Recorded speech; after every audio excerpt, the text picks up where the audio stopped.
Bismillahirrahmanirrahim. Assalamualaikum warahmatullahi wabarakatuh.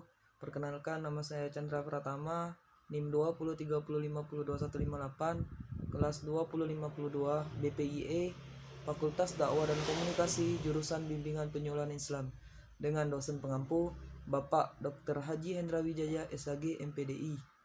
Baiklah, di sini saya akan menjelaskan materi mata kuliah pengantar psikoterapi, yang mana ada 3 materi. Yang pertama, konsep dasar Forgettance terapi. Yang kedua, unsur-unsur Forgettance terapi, munculnya gangguan, tujuan terapi, peran terapis. Dan yang terakhir, yang ketiga, teknik dan prosedur. Baik, yang pertama ini konsep dasar Forgettance terapi. Secara terminologis, Forgettance memiliki 2 arti, yaitu meminta maaf dan memaafkan. Forgettance adalah proses memaafkan, di mana emosi negatif berubah menjadi positif demi memunculkan kembali suasana normal. Filosofi dari metode ini sangat luar biasa, yaitu memandang bahwa pada dasarnya manusia adalah makhluk yang seharusnya berisi dan baik, tidak menyimpan dendam dan kebencian kepada orang lain.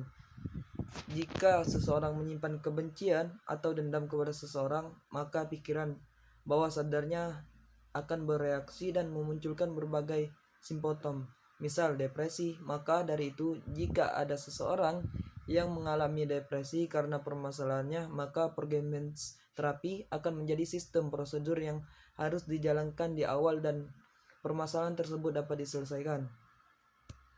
Materi selanjutnya yaitu unsur-unsur Forgettance terapi, munculnya gangguan, tujuan terapi, peran terapis. Forgettance terapi menjadi salah satu pilihan terapeutik yang dapat memulihkan konflik, baik secara pribadi maupun dalam kelompok atau komunitas, sehingga memunculkan motivasi memaafkan. Ini dari pendapat Murray tahun 2002. Motivasi memaafkan memiliki dampak yang positif, tidak hanya pada aspek hidup psikologis, melainkan juga aspek biologis dan sosiologis. Motivasi memaafkan juga dapat dilakukan sebagai strategi antisipasi terhadap munculnya gangguan sekaligus proses pemulihan emosi, pikiran, perilaku, dan motivasi yang terganggu.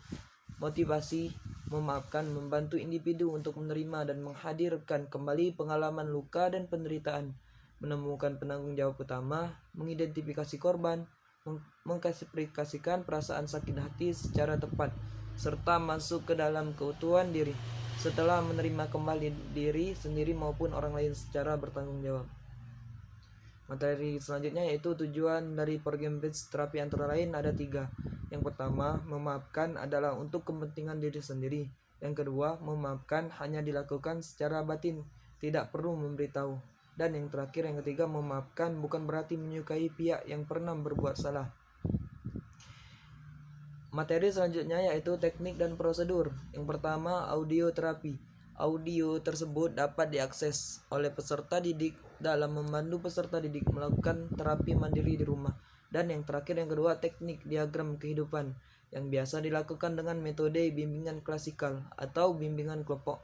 Pada teknik diagram kehidupan, peserta didik akan membuat sebuah life plan atau garis kehidupan di masa lalu hingga masa kini dengan menuliskan kejadian-kejadian yang masih dia ingat, baik pengalaman yang menyenangkan maupun menyedihkan atau menggetirkan. Mungkin teman-teman itu saja materi yang dapat saya sampaikan. Lebih dan kurang saya mohon maaf. Kepada Allah kita sama-sama mohon ampun. Wallahul muwaffiq ila aqwamit thoriq. Wassalamualaikum warahmatullahi wabarakatuh.